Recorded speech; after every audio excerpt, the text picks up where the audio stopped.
We have two Melanies, Melanie Wintle talking with Melanie Wilson. Hi, Melanie Wintle. Hello.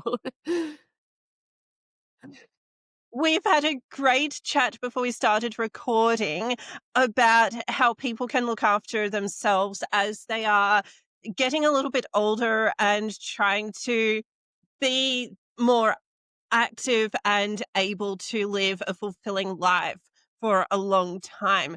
So, let's start off though with introducing yourself. For those who don't know, what do you do? So I am a chiropractor, and I also in the past when I was going through school, going through university, I did a kinesiology undergrad, and I put myself through university by coaching gymnastics and working in a weight room and teaching people how to lift weights. So I've always been very active and enjoyed, exercise. And then when I became a chiropractor, it seemed like a natural transition to, treat people manually, but then also provide them with exercises. And I reached a point where I found that the people that were getting the best results and not coming back 2 weeks later with the same problems were the ones that were doing the exercises that I would prescribe because they would, what you do on a daily basis is more important than what I do in a 20, 30-minute treatment session every 2 weeks, or even maybe sometimes, depending on how severe the injury was at the time, maybe sometimes twice a week. But everything that you're doing on a daily basis is more important. So I found I just got so frustrated with people coming back and not getting better and started to really focus on the exercise rehab side, and pretty much transitioned my practice 100% to that type of rehabilitation or just strengthening for people who want to improve their physical fitness. That's amazing. So you have the chiropractic side and the gymnastic background. And for those who don't know, what exactly is kinesiology?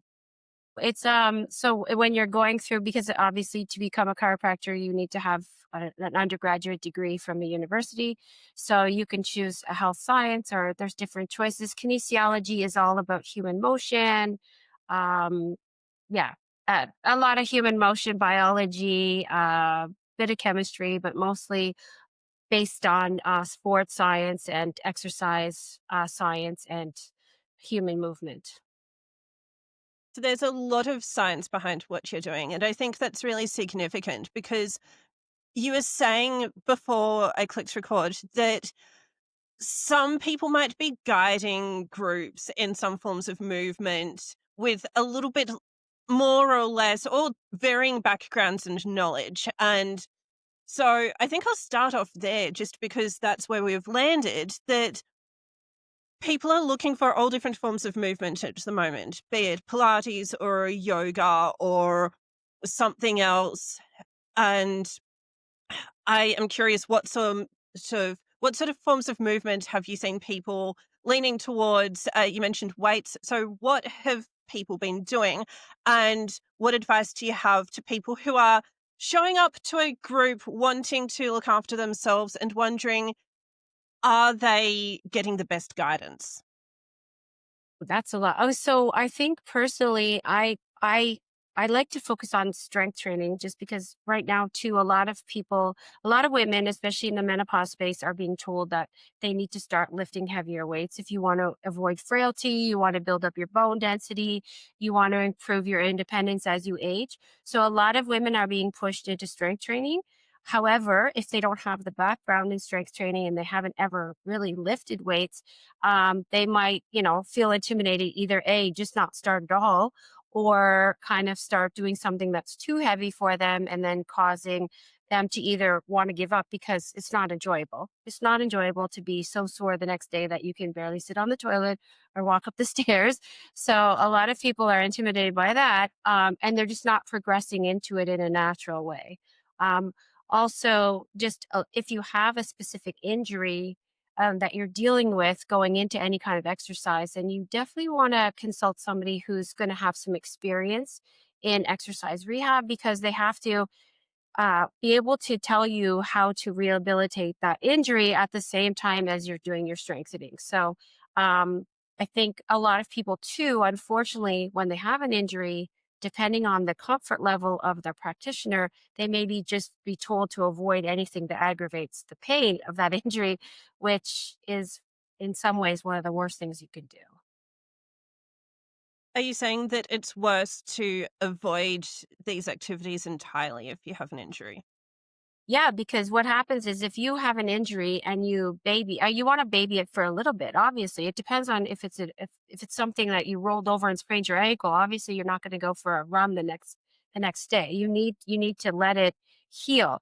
But once that healing phase has come on, you may still have some residual pain, and then the tendency for some people is just to continue avoiding it. But unfortunately, joints and ligaments and tendons, all those supportive structures and muscles, they need movement. They need movement to bring in fresh circulation. They need movement to keep the strength up. They need the movement to keep the synovial fluid or that fluid that's within joints still there or active. So you need to make sure that you don't avoid 100% movement.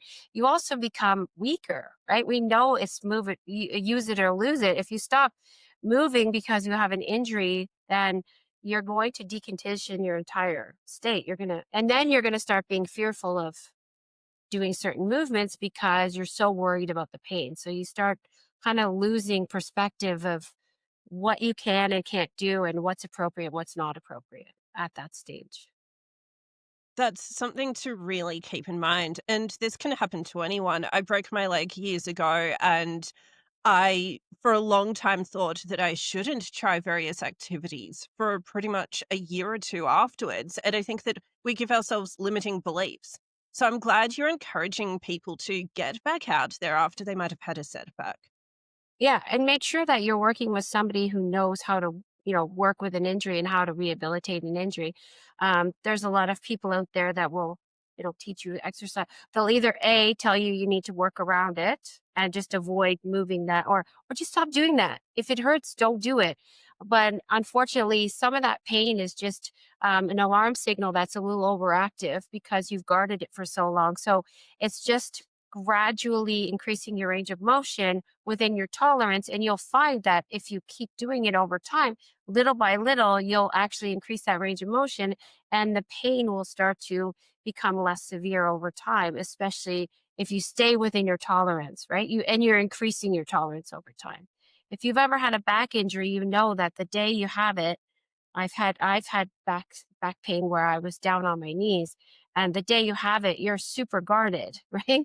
I mean, even as a chiropractor, I've been literally been taken down to my knees by a back pain episode, a flare up.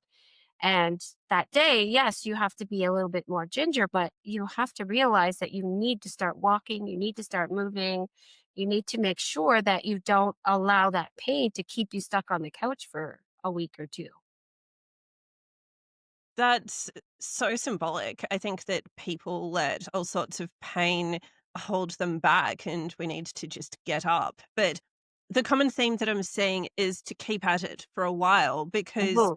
that's the lesson you had for injuries, but also even when people come to you for all sorts of issues to fix, then if they are, you said that if they're doing their practices over time, they're going to recover or improve their situations more. So, are you saying one of the most important things is to keep going and have consistency over time?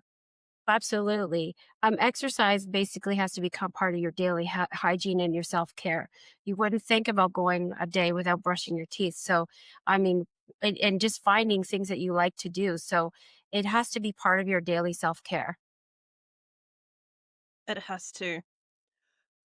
What would you suggest to people who feel very busy? It's worth addressing this because people feel time poor. I'm seeing a nod. It happens so much. We overfill our calendars. People are doing 2 jobs or 2 businesses, whatever it might be.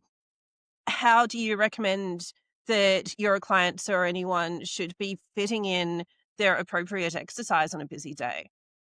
Well, first of all, you don't have to do it all in one clump. So, if you think, okay, I want to do 30 minutes and it doesn't have to be every single day, right? So, as long as you're moving to a certain extent every day on a daily basis, doing walking or things that you enjoy to do. And then in terms of any exercises that you know you need to do in terms of strengthening or anything that you've been prescribed, if you have to chunk it up into manageable time sections, that's okay. If 3 times 10 is still 30 minutes, right? So if you have, for example, I tell people to do what we call exercise snacks.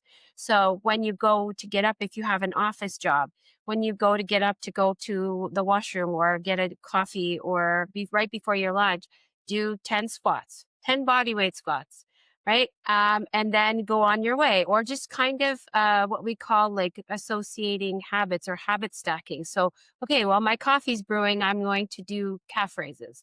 Or while my water's boiling, I'm going to keep a pair of dumbbells in my kitchen and just do some bicep curls.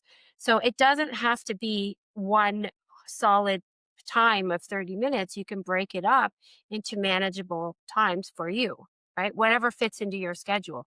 And when I tell people in terms of if you're doing any kind of fitness or exercise training, the minimal effective dose for that kind of strength training or resistance is about 2 times a week. It'd be better if you could do a 3 or 4, but minimum is twice. And you can get a great workout in 20 minutes. I have 2 questions branching off from that. The first one is twice in a week. You said it's really important to get the strength, and that was such an important priority that you mentioned even before we started recording, that women were taught to just be thin and use cardio. So I'm guessing that was mainly a whole lot of treadmill running. And so how do you guide the mindset shift to people who are needing more of the strength? And what can that look like if someone is at home? Do they need to get those little small hand weights, or I have no clue? Where would someone begin with all that? Well, first of all, to go back to what you were saying, yes. Well, I'm 50, I'm going to be 53 next month. So I'm of that generation where, we were teens in the 80s and all the models were thin and everybody was told to be thin and it was cardio, cardio, cardio. Everything was cardio, stay thin, a moment on the lips of a year, a lifetime on the hips, that kind of saying was commonly stated. And so now, unfortunately, it was a huge disservice to us, that whole generation, and more so for the generation ahead of me, because those women are now in their 60s and 70s, and their bone density is low, and their strength is low, and so um, the reason why I mentioned strength training is because really that's the best way to prevent frailty. And frailty is what is going to have the biggest impact, or the lack of frailty, hopefully, is going to have the biggest impact on your independence and your ability to carry on the activities that you enjoy. What do you want your last 10 years to look like is one of the big questions you ask people. And you don't want it to be in a nursing home. Right. So the biggest goal with strength training is avoiding frailty and putting on some muscle mass, because as you hit over 30, we naturally start to lose our muscle mass. And then that keeps getting faster as you get over 50. The amount of muscle mass that you lose rapidly increases. So you want to stave that off. And one of the ways to do that is with some resistance training.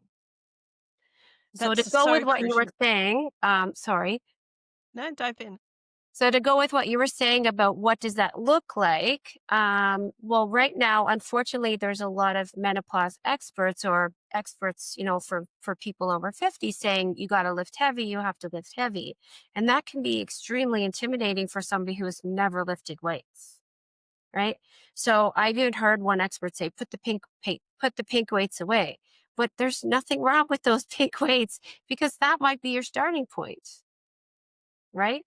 So you don't need to go to a gym and you don't need a lot of equipment. And what I tell people to do is start with your pink weights, and then you'll find that you outgrow those pink weights and it's too easy for you.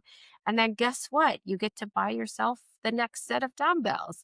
And then when they become too light, then you get the next set. And it's just a gradual progression. Has to be gradual and has to be enjoyable.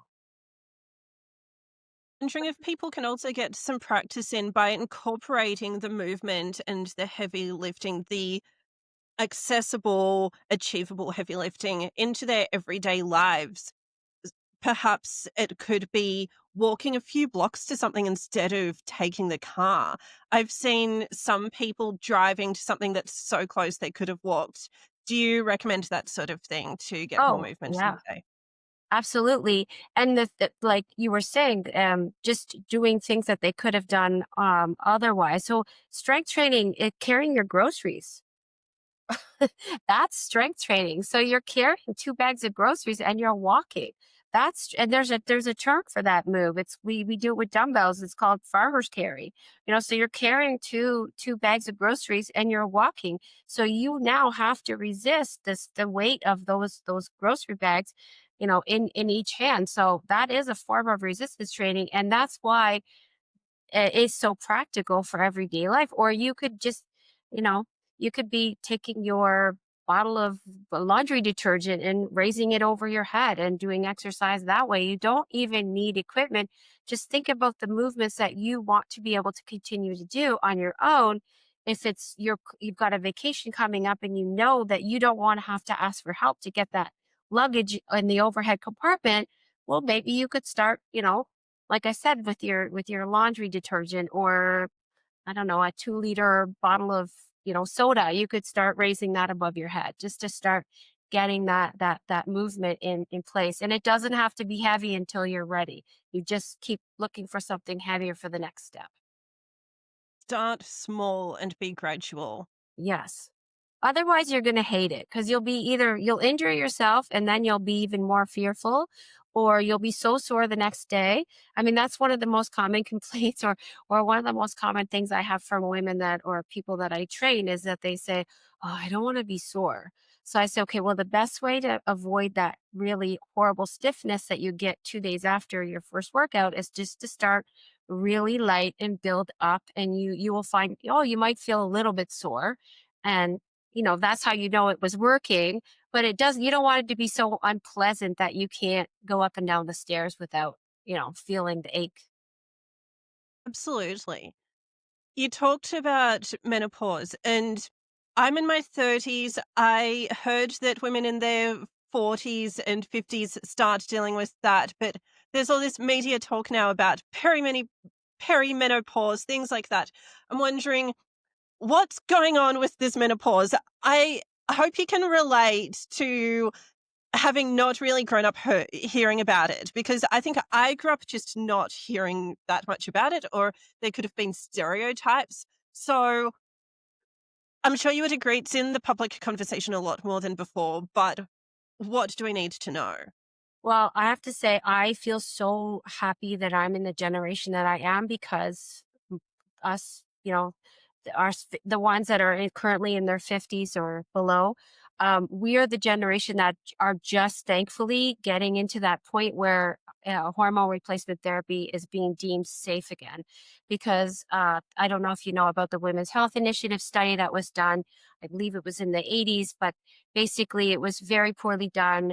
The results were poorly read, and basically they said to women that the media just took the results, some tiny little results, and said that it caused breast cancer. And then an entire generation, so my mother's generation, were basically told, no, no, no hormone replacement. It's not safe. It causes breast cancer. Stay away from it. So anybody in that generation, unfortunately, missed the boat in terms of starting the hormone replacement therapy.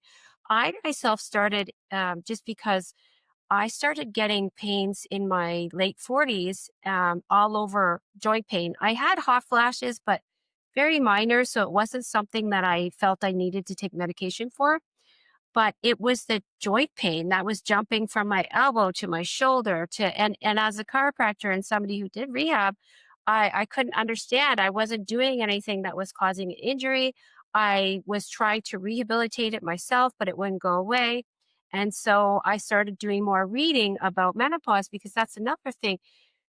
The practitioners, doctors, chiropractors, physios, there's very little education provided on women's health, particularly around menopause. It's all around pre and postnatal.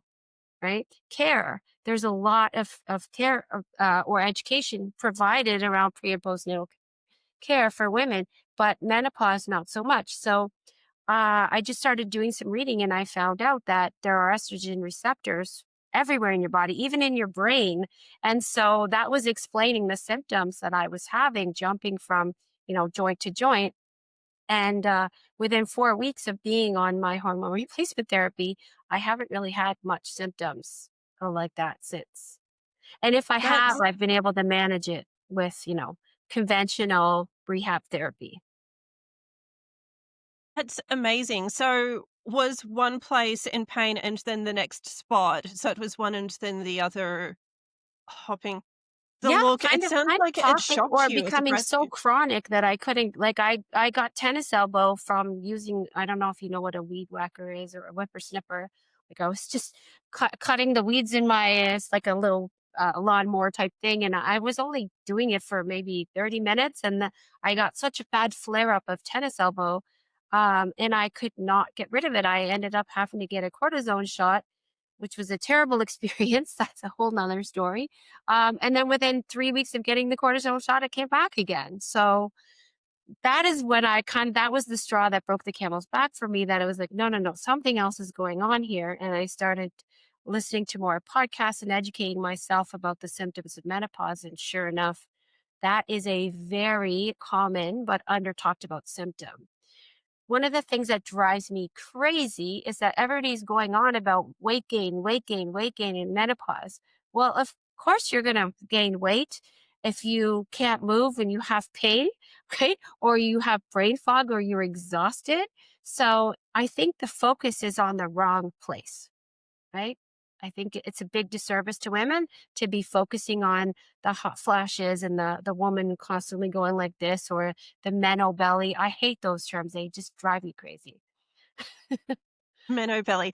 Yeah. Again, it's going back to the appearance, isn't it? Of Yes. course, the public is focusing on our weight Hmm. without looking at what's happening behind the scenes and what might be causing the weight. And I can't help but bring up the trend that popped into my head, this Ozempic thing. I worry that women are having these weight concerns. I'm not going to tell someone to take or not to take any medications. I'm not a doctor, but I think that women are worried about their weight. And instead of doing these basic things like checking out their hormones and getting the movement, then they're jumping to possibly quick fixes of any sort. Do you think Right. so? Well, Ozempic is definitely an obesity drug for people who have always had an obesity problem. I'm not a doctor who's licensed to prescribe Ozempic, so I'm not going to go into much detail about that. But Ozempic is not really a weight loss drug for somebody who wants to lose that last 10 pounds, right? It's truly for people who struggle with weight and mostly for people who have struggled with their weight their entire life. And it is a tool to help you lose weight. The problem with Ozempic that is coming out now is that people who take it, unfortunately, start to also lose muscle mass. And muscle is the most metabolically active tissue or organ in your body. So you want to have, if you want weight control, and you want a better, strength and power and all those other things that avoid injury and allow you to do all the things that you want to do once you lose weight, you definitely want to have Ozempic if you need that. If your doctor's deeming that it's reasonable for you, the best thing to do is to be exercising in conjunction with it, right? Mhm. But yeah, Ozempic as a weight loss tool for those last 10 pounds, yeah, don't get me started. I know a lot of there's enough really strongly educated doctors online who are speaking against that. So, I would rather let them speak against that themselves. At least you're giving insight into what the intention is for that. And also, the broad picture there was that people want a quick fix of any sort instead of looking at why these things happen. And the hot flush is such a stereotype for sure. You really educated me just then about the aches. I didn't know about that. And you mentioned the brain fog. I think it's possible to get this sort of fuzzy, it's a weird feeling when your head is just going fuzzy and you wonder what is going on. So Yeah. I wonder, is your solution when people have things like that, does it come back to getting movement and sorting out the lifestyle as a beginning or as a part of it? I think lifestyle can be part of it. And I think really the biggest thing for women, I mean, we can talk about men as well after, but the biggest thing for women is you really want to educate yourself because part of it is the fear of not knowing. For myself, just wondering why the heck was I getting these joint pains all over the place, and then reading that, wow, this is a thing. Oh, okay. Then you realize you're not crazy. It's a common problem. And then you can start to think about, okay, how can I manage this? And if you want to talk to your doctor about, the different types of ways of managing them, then that's wonderful, right? Whether it's hormone replacement therapy or if it's exercises or lifestyle modifications, absolutely, right? And then also you have that the sleep is affected as well due to the drops in hormone levels. So imagine you're not sleeping well, which we know when you don't sleep, you have, heightened stress and cortisol, and then that contributes to weight gain. So it's not, that's why it drives me crazy that they're so focused on, oh, weight gain, weight gain. I want to control the weight gain and menopause. I'm so unhappy with my body. Our bodies are beautiful and we need to, respect the health that they give us and really try to focus on, okay, understanding what's going on inside and not focusing on, and again, that's really society putting that on women, and that stereotype of the whole, like I said, mental belly and menopause weight gain, and like let's focus on really the more important factors here, is that this is a true health problem. Let's deal with that and stop focusing on what's going on the outside. Yes, it has to be about more than the appearance. I can relate to that so much. My weight fluctuated dramatically, give or take 20 kilograms over the years. And I think that there's such a reaction from anyone when, oh, someone is so thin. But it's just as important to make sure that someone is actually having enough energy and strength and all sorts of things. And you said you do want to talk about men as well. I'm wondering what sorts of issues men might have. Some of them might be going to the gym a lot, and it could be becoming an extreme activity for them that might be needing a bit of responsible moderation, I'm not sure. Or are you saying men may be staying at the desk late at night and not getting out and moving around? What sort of issues have you seen? Well, men are subject to the same decline in muscle mass as they age as well. So, just to give you some numbers, so after 30, it's a 3 to 8% decline per decade, and then after 50, it's 1 to 2% per year. So, for those 20 years from 30 to 50, you're talking decades. And then after that, you're talking 1 to 2% every single year. And I have a friend whose father broke his hip in his late 70s. So, men can suffer from frailty as well. I don't find there are that many men that I know of or that I've treated personally or worked with personally. They're not the kind that are going to the gym or focus on the gym like a lot of the time. It's more that they've been, focused on their careers and then their health has suffered because they've spent so much time focusing on their careers and now they love golf or whatever sports it is that they like to do. And then they're starting to realize, oh, my golf swing is suffering, or I'm getting back pain now, or I'm getting joint pain as I'm playing golf now. And that wouldn't have happened 10 years ago. So it's more those types of things that I'm dealing with, but men can get osteopenia or osteoporosis. They do suffer, just not to the same extent as women.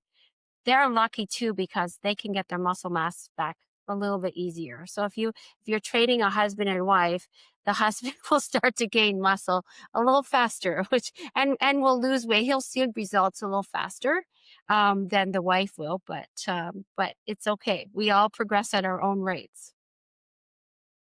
You do. So everybody has a different rate of progress. That's something to keep in mind. And it's very encouraging. We don't have to compare ourselves to each other so much, right? No, no. And I love that you said you love to do yoga, because yoga is one of those things where you really When you're in the yoga studio, you're not looking, well, hopefully not.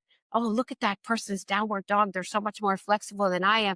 You're focused on your movement, how far you're going. And then because you're doing the same movements over and over again from week to week, you really do see a progression and a change in your flexibility, your strength, your ability to hold poses, maybe even getting into new poses that you weren't able to do previously.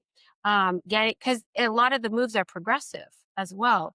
So I think that that's one of the ways too that you can strengthen your body. It doesn't have to be strength training necessarily. I do think that they work well together because yoga gives you that flexibility and the stability that you can't get anywhere else really.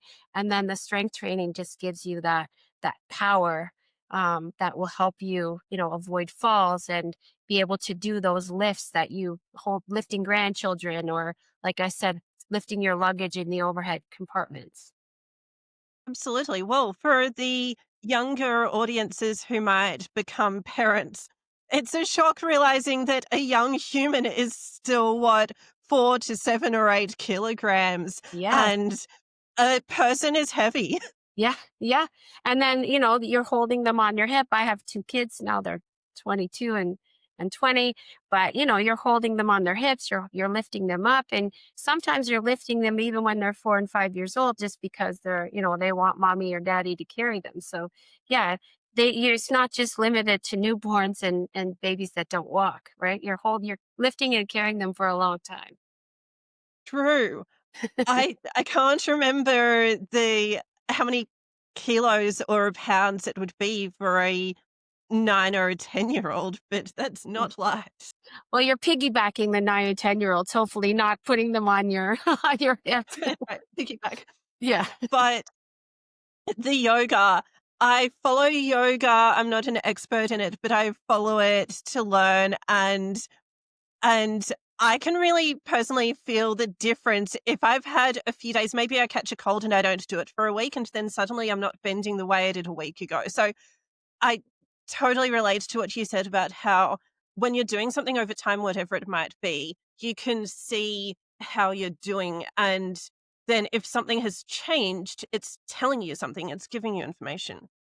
Well, it's telling you something, and it's also very encouraging and very validating, and it's very motivating because, at the beginning, the hardest part is to become consistent, right? But then once you start to nail down that consistency, you start to feel so good that you can't imagine going back to not doing it. Or you get sick, and you can't work out. I broke my wrist in February snowboarding, and I couldn't work out for 8 weeks. I mean, I did what I could, body weight stuff, but I really missed it. And that was one of the first things that I thought, okay, I got to get back into it as soon as it's safe to do so.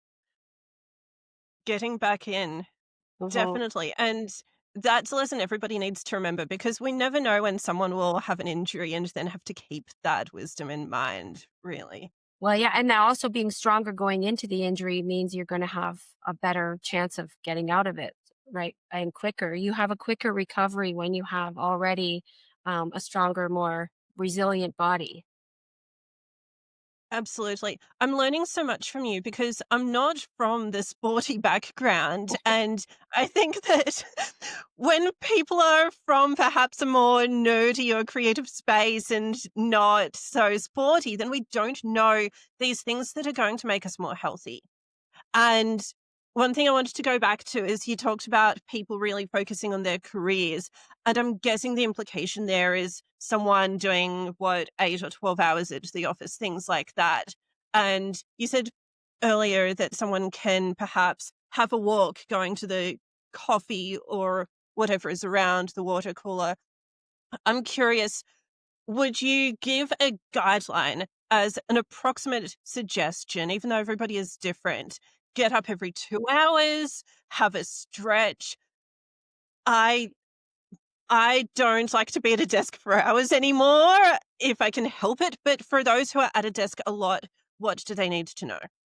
The biggest thing I find is a lot of people have very tight chest muscles. They're very like hunched over because of computer, especially unfortunately, too many people are using laptops without external monitors. So, ergonomically, that's not the best situation is to be hunched over a laptop because also you're trying to sink your eyes down. So you're putting a lot of strain on your neck. So one of the best things I is every 2 hours is a little bit too long. So I would say every hour even if you don't get up from your desk, reverse the position that you're sitting in, that you're spending the most time in.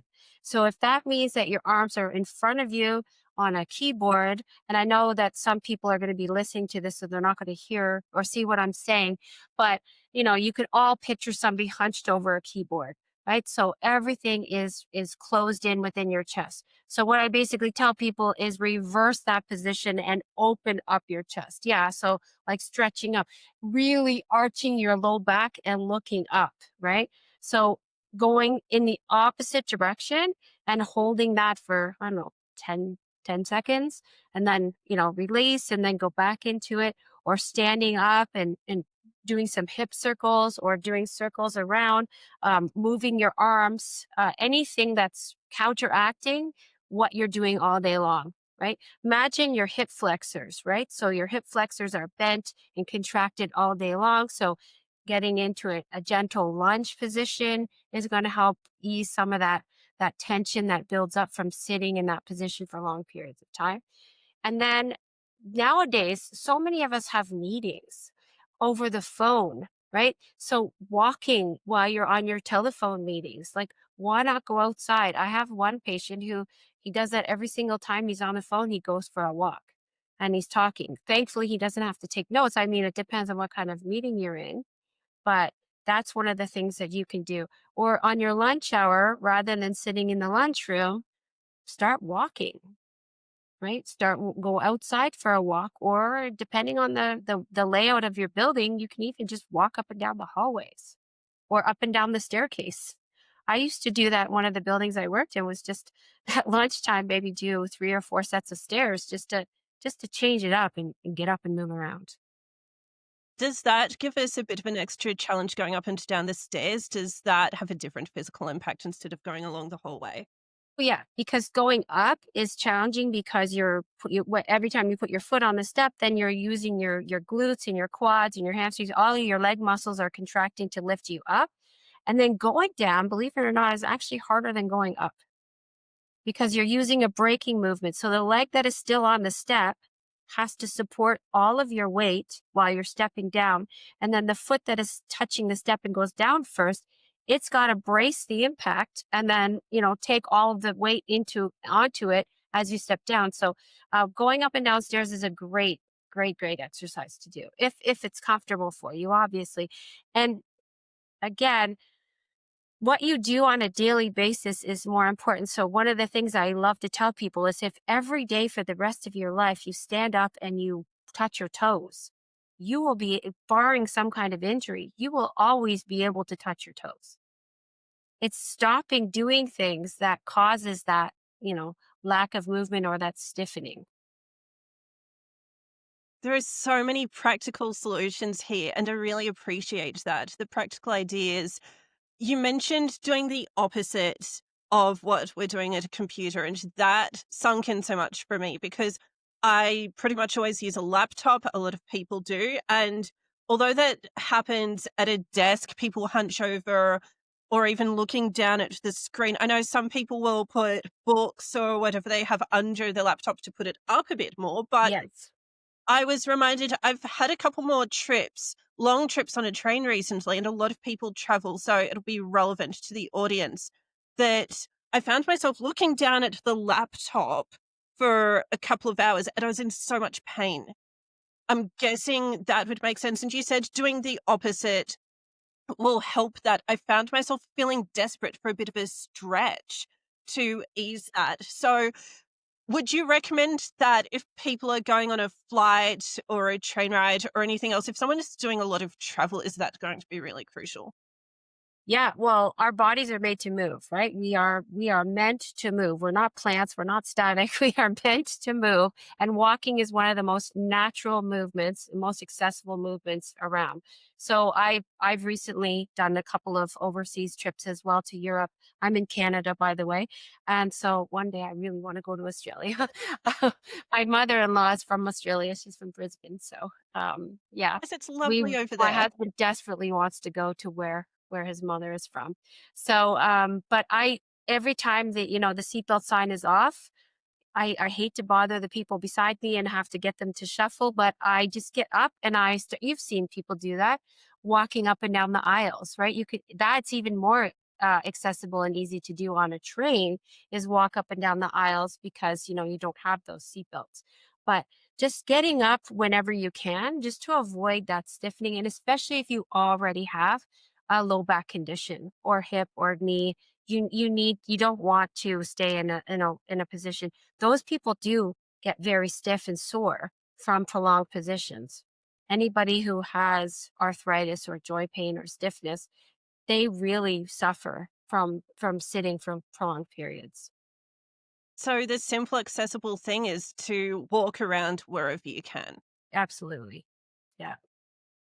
That's so easy. And it's worth keeping that in mind because there is the cost of living discussion these days, and people are careful about what they sign up to. And as much as I love signing up to the spaces that will help any form of wellness, but for those who are right now not putting any subscriptions in anyway, or they can't visit a place, it sounds like what you're saying is if you can't get to a gym, it's okay.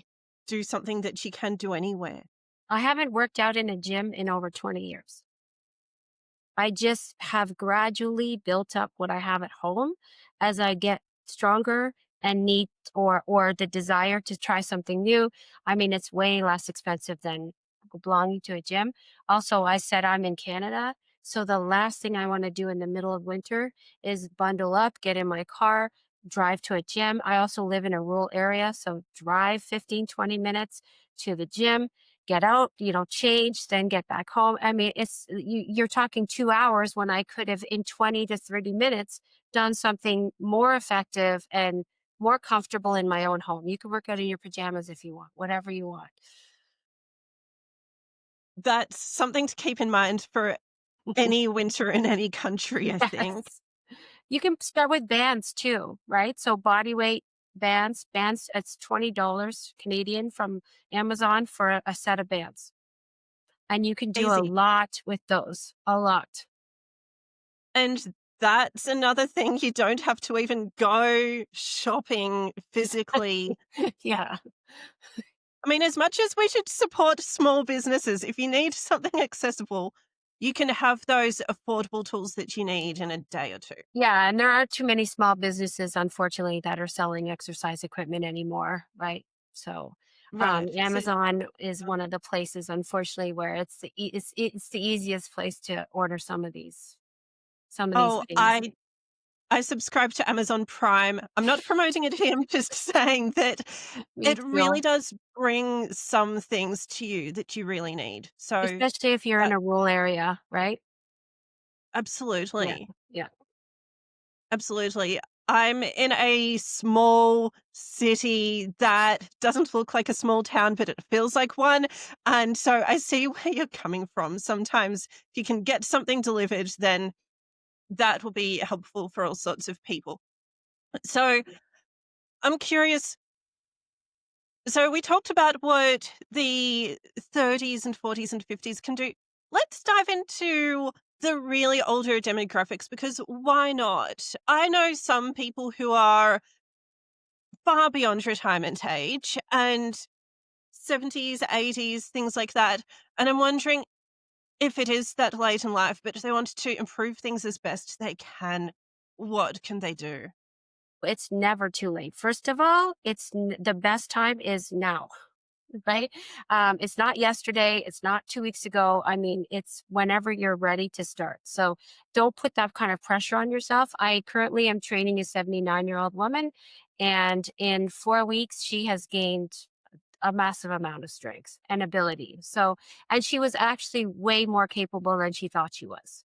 The problem is with age is that a lot of people think, "Oh, I'm older, I can't do this, or I won't be able to." I've got her walking up and downstairs. I've got her doing squats. I've got her doing exercises with a ball. I mean, it's been progressive, but no, it's never too late to start. And again, it has to be something that starts at your level and then progresses as you gain your strength. So part of this is believing that you can as well. Oh, for sure. Absolutely. You have to know that.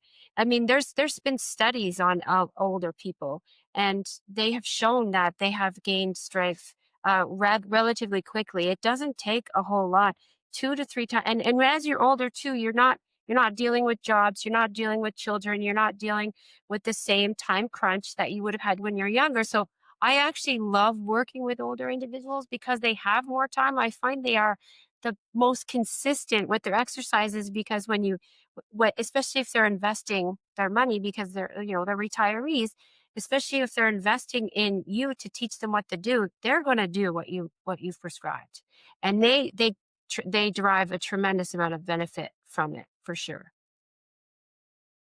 That's a fair point. They have the time, do something meaningful with the time.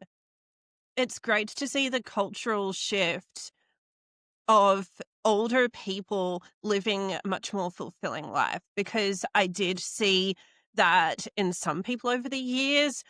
And of course, that was some of my grandparents and other people. But I think there is that stereotype culturally of the gran with the cane or the walking stick. Yes. And it's nice reminding people that it doesn't have to be that way. And we can look up to perhaps the public figures like Jane Fonda. I mean, Oh, there are yeah. some, she's doing okay, right? Yes, she's doing incredibly well. And who was the other woman I just my aunt sent me a post about her. Shoot, I can't remember her name, but there's another lady who's in her 80s as well who is very very strong and is it Laura McCall? I can't remember. Another actress, very well known actress from the US, but also very, very strong, very fit, very healthy, very vital, right? It's that avoiding frailty that is the biggest thing is that you don't want to be limited because you don't have the strength to, get off the couch or um to be able to enjoy your grandchildren or to be able to enjoy a walk on a nice day or traveling for that matter. Seeing the world, seeing people living life. It I'm also curious. creates social isolation as well, right? And we know that social isolation is one of the biggest causes of lack of quality of life and dementia as you get older. So, It is. That sounds really familiar because some people are teaching a lot about dementia and Alzheimer's at the moment. And it's also, of course, it was World Suicide Prevention Day. I think that's what it was called. Over here in Australia, we had something called Are You OK Day. So preventing isolation, that's of course relevant to all sorts of forms of health, mental, physical. And I'm hoping you would recommend, of course, walking groups because walking has been such a theme, but have you seen people sometimes having more of a habit with any sort of movement, strength or otherwise when they're in a group? absolutely, groups are one of the most supportive ways to stay fit, right? And it's also you're encouraging each other to stay. So there's an accountability piece as well with that. I don't know if you have that in Australia, but we have mall walkers in Canada. So Through those the are mall? Inside? Yes, because we don't have outdoor malls. All of our malls are closed in. They're like very large spaces with, I mean, like you see in the TV in the American movies where you have large stores and escalators and all of that stuff. So you We will have that. see, yeah. So you have elderly people that will meet before the mall opens in the morning because in the wintertime here it's really too cold to be outside, and also, you have the risks of slipping and snow and curbs and all those other things. So they will get together, they will meet, and they will walk the malls, the perimeters of the malls for I don't know an hour or whatnot before the other patrons arrive. Love that idea so much. Over here, So I'm along the coast, but in our winter that just went, we had, I think, 3 rounds of floods and the weather was extreme. Oh my gosh. A Yeah. couple of times I was realizing again we're having more floods, Oh, but I wasn't going out as much for that. And as much as I liked to go to particular places, it had never occurred to me to just go to the mall to or the shops for those who aren't in America or Canada, go to the shopping centers or anything like that to walk around in a group. I think that's a great idea. We yeah. need that Well, I've everywhere been to else. California now twice, and the beauty of being in a warm environment, right, is that when you're there, I couldn't get over how active people are because, of course, I'm there in our winter. And because they have the benefit of relatively, nice weather year round, they're just active all the time. So everybody's outside walking on the boardwalks, everybody's outside meeting. You can see we were in Santa Monica, just outside of Los Angeles, and the beaches are full of people walking, doing exercise classes, playing beach volleyball. I mean, it just definitely encourages more activity when you live in those environments, but it's a collective. You could see a lot of people were getting together and doing it. It definitely gives you a motivation, a factor when you have a social group to do it with. Absolutely. I can relate to that so much because I love to go for a walk along the water alone or with someone because, of course, I just love the sunshine and the peace away from the world. But I know that some people just don't do that. And someone told me earlier today that they just don't get to the beach even though it's nearby. But I saw that, especially overseas, there are networking groups where if you want to network with these people, you're going to go for a walk. And so it's outdoor walking networking. So maybe that will be the motivation for some people to get Well, outside. instead of meeting for coffee, go for a walk together, or instead of meeting for a drink, go for a walk, right? So in the UK, they go to their pubs, right? So instead of going to the pub, go for a walk and socialize that way. There are walking groups here all summer long. There's a ravine not too far from here, and there's a walking group that meets, and it's on Facebook. There's a Facebook group that goes with it. So I'm sure you can find Facebook groups of people in your local community that are doing these kinds of organized activities. Or pickleball, And there's one, pickleball groups, everything. there's so many groups. So many Oh, groups. And if there isn't one, I find that there are so many groups for 6 a.m. And as much as I'm trying to learn to do mornings, if there's not the precise group you need, then make one, even if it starts with a few exactly. people, right? Yeah, yeah. Grab a few friends and start the group. Exactly.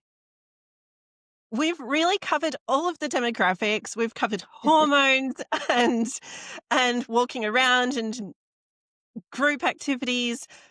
We got so many practical solutions. So as we wrap up in the last 5 or 10 minutes, I wanted to know, what do you want everybody to know? What are 3 key lessons that everybody should know? And how do you want people to learn from you or connect with you? Three key lessons. Well, again, I can't stress enough that it's never too late. It's never too late. Just find something you like to do. Yoga, Pilates, whatever exercise you like to do. Any movement is better than no movement. The second thing I would say is just don't underestimate yourself. You probably can do a lot more than you think that you can. Um, and then thirdly, I think just give yourself be patient and give yourself some grace. It's not going to be perfect at the beginning. And just find a way to get consistent. That's the hardest part. Find the consistency, and once you start feeling good, you're not going to want to stop. Awesome.